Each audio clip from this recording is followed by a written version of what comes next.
Miatas, especially NA Miatas, have a ton of chassis flex. These are supposed to remedy that problem. I started talking with some powder coating people. They're going to do the lower fronts, upper and lower in the rears, along with the rear subframe.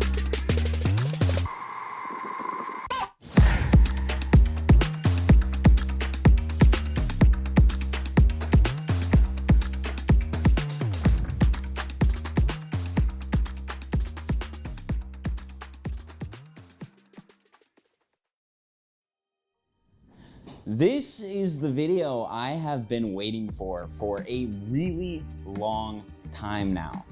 Roughly about a year and a half ago, I started this entire project, and this is the video that I'm going to have this car, Yuki, back on the ground and rolling under her own weight.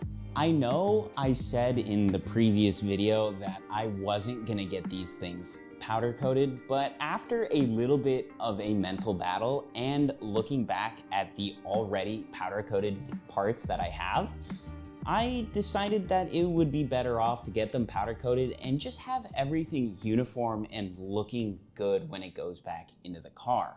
Luckily, they turned out amazing, and it even gave us a nice clean surface to install some of the parts that we have going onto this thing. The wheel bearings are supplied by Flying Miata. They are identical to the stock bearings, except they are made by SKF, the world's largest manufacturer of high-precision bearings. The OEM bearings use a dust seal that is pressed into the backside of the rear knuckle, but that part is totally unnecessary if you're running these SKF bearings due to them being completely sealed from the outside. I have never done wheel bearings in my life, so I was somewhat torn whether to use grease or anti-seize on the outside of the bearing. With the inside of the knuckle being bare metal, I chose to go with anti-seize just so I don't have to run into any future problems.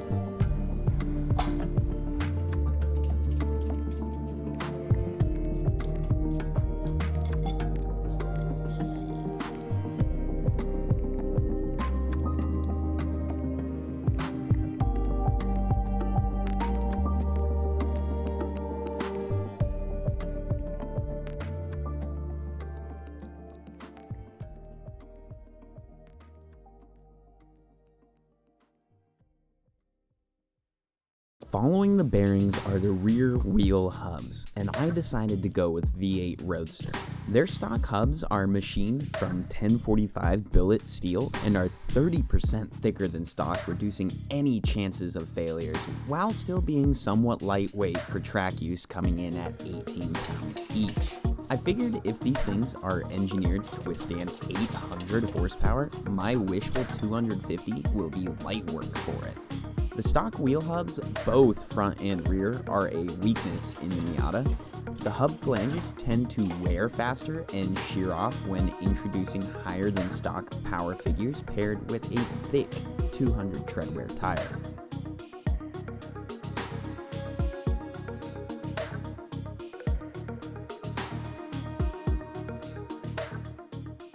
The front hubs are slightly different, with the hubs and bearings being one full assembly.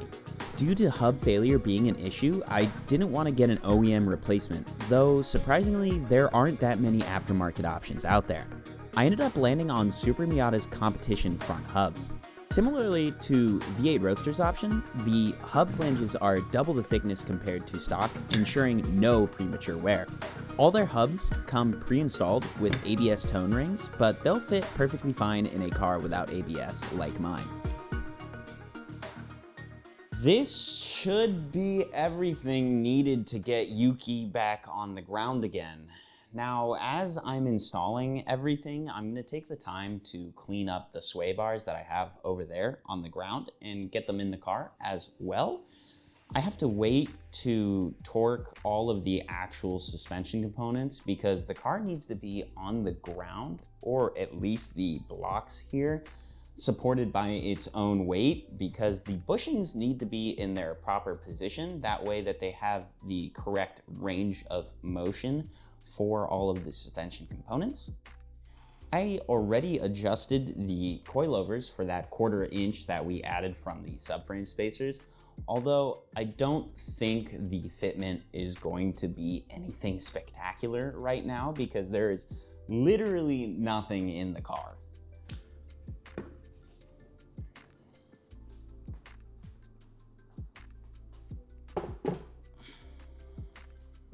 I believe the previous owners blew up the original diff trying to drift and do burnouts in the car. They had it replaced with a 1.6 open differential from a super early gen Miata, and those have even less impressive power figures, so pairing that with a Honda motor would have completely shattered the thing. I took the liberty of picking up a new 4.1 Torsen limited slip differential for the car. Ideally, a 3.9 would work better because it would be a longer gear ratio and a higher top speed, but those things are ridiculously expensive, so that might have to be an upgrade later down the road. In the meantime, this thing is ugly.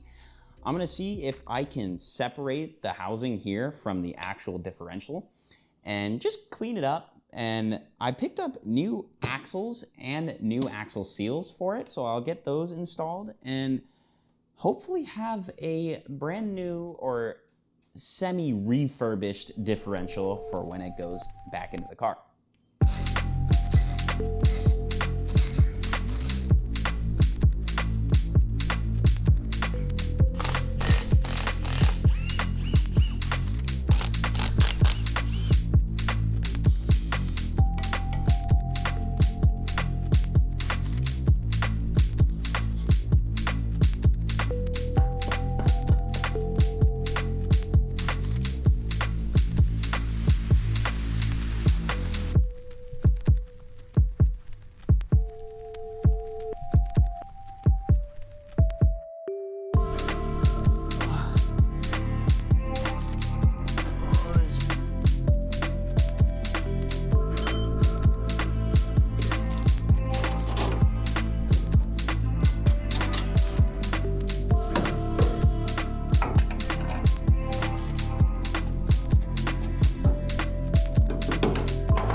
The car looks absolutely incredible.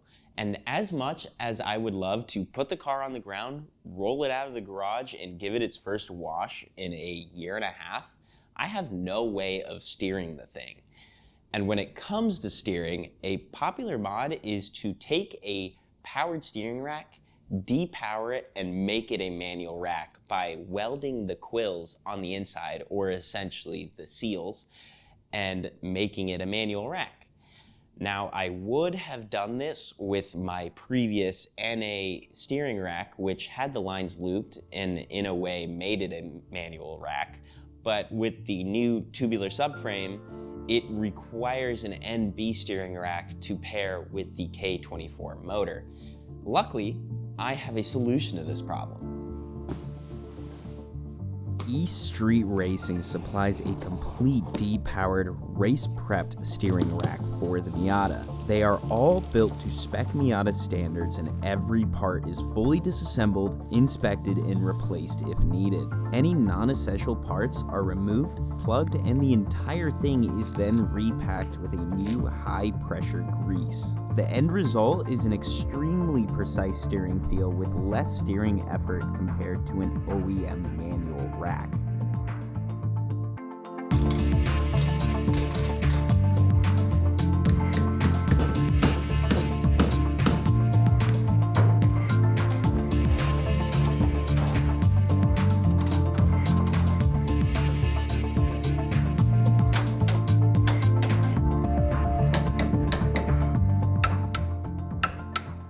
Now that I have the steering rack properly in the car and everything is torqued down, I have to connect it to the inside of the cabin, which means I have to refresh the steering column. Now the steering column is attached to the core support for the dash on the inside of the car. And luckily in the previous video, I had already refreshed that. So it should be as simple as bolting it in and then getting everything all tidied up.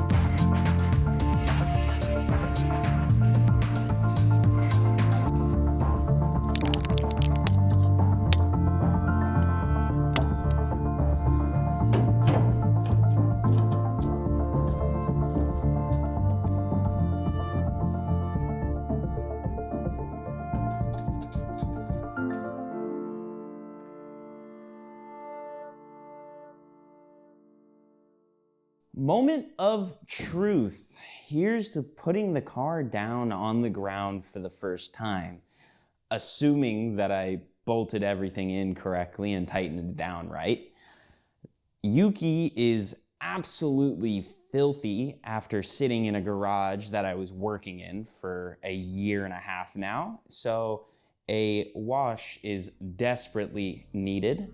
A lot of the dirt needs to be cleaned off, and then when I was redoing the underbody of the car and as well as the interior, there was a ton of overspray that got on the rest of the exterior that I am going to clay bar off and then give her a good polish, so hopefully she's looking like a semi-decent looking car again.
track car needs proper brakes, and I spared zero expense. These are the largest brakes you can get to fit under a 15-inch wheel, and they are Flying Miata's Stage 5 Big Mama Jamba brake kit. It's a 6-piston front, 4-piston rear monster. This kit is sourced by Flying Miata, which means it's exclusive to them, but it's also been rigorously tested by their multiple track cars. Both calipers, front and rear, are Wilwood's Dynapro option, which are stronger and much stiffer than Wilwood's budget Dynalite options. The calipers are clamping down on a 2-piece slotted rotor that is unique to this kit, saving 1.7 pounds in all 4 corners. Although these calipers work with a Miata stock master cylinder, I chose a more raw braking experience.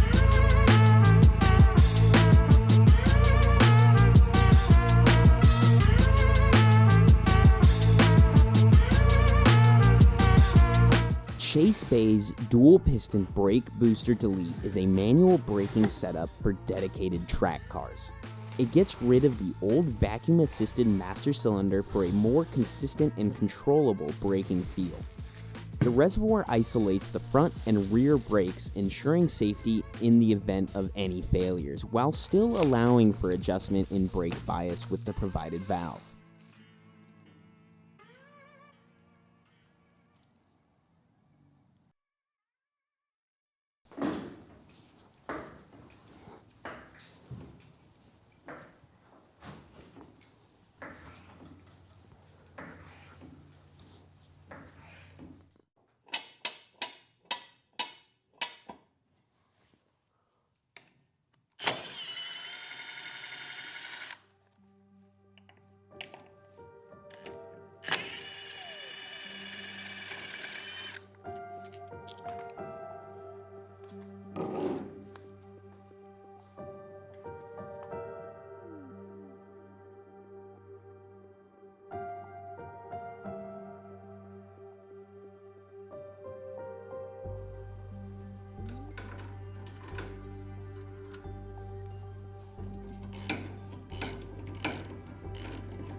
Man.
Oh, that looks so cool.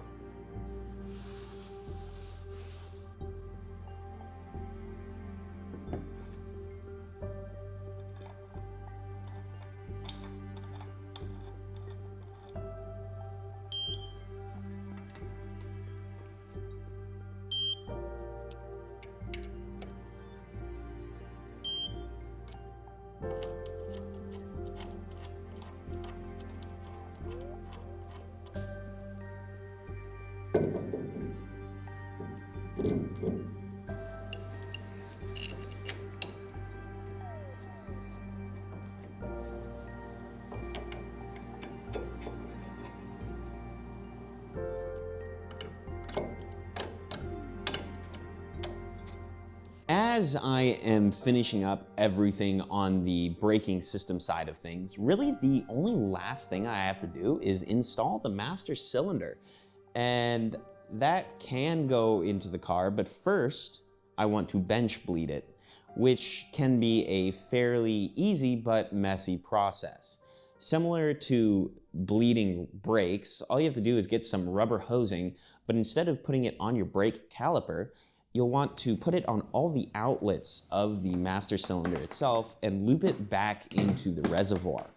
That way it creates a closed system where you can pump the cylinder itself, and it will pump all the air that's trapped inside of it and out and loop back around.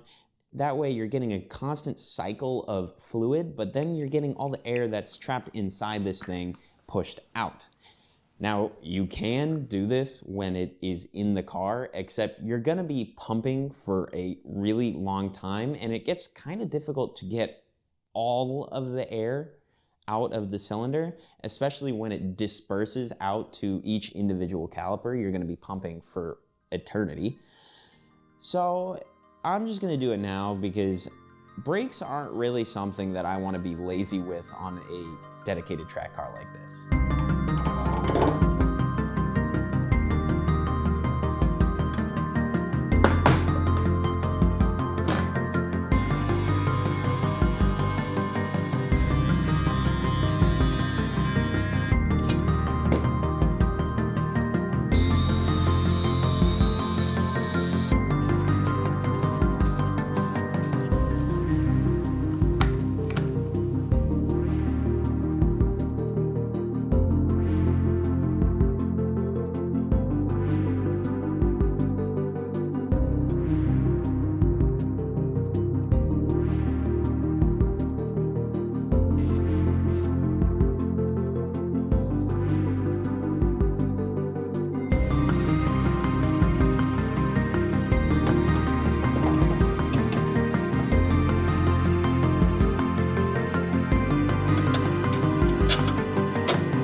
The brakes weren't as bad of an install as I was expecting. Both Flying Miata and Chase Bays did a terrific job making a detailed set of instructions to follow. Everything looks stunningly good on the car and went on with absolutely no hiccups along the way. I was slightly worried about deleting the vacuum-assisted master cylinder, but the pedal ratio adapter that Chase Bays provided single-handedly saved my legs from a grueling workout. The only part of the install that was rather tedious was measuring out the shims for the front calipers. I probably could have mathed my way through it, but brute forcing it was equally as fun. Since I'll be doing a lot of the maintenance on the car by myself, I took the time to install some speed bleeders on both the front and rear calipers. They are similar to normal brake bleeders, but they have a small ball valve in the inside that allows fluid and air out, but not back in, making the bleeding process a complete breeze.